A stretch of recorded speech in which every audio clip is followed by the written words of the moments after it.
quoi l'enjeu pour vous de ces dernières heures? Il y a beaucoup d'indécis. J'ai l'impression d'ailleurs qu'il y en a un peu plus d'heure en heure.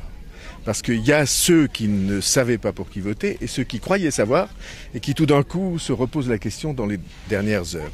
Et c'est très important pour moi parce que la question de l'élection présidentielle, spécialement dans les dernières heures, une fois que vous avez évacué toutes les questions de partis, d'étiquettes, il y a une question qui est en qui puis-je avoir confiance?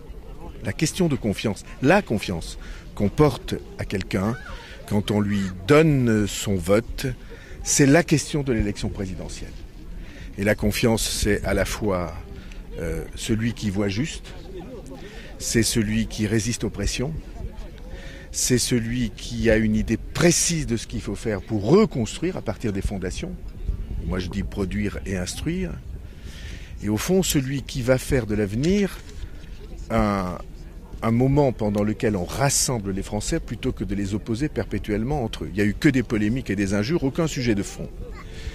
Et c'est pour cela qu'il y a cette ambiance particulière dans les dernières heures que vous venez de vivre avec moi dans les rues d'Annecy, où tant de gens disent « mais on va venir avec vous, allez, on a confiance en vous ».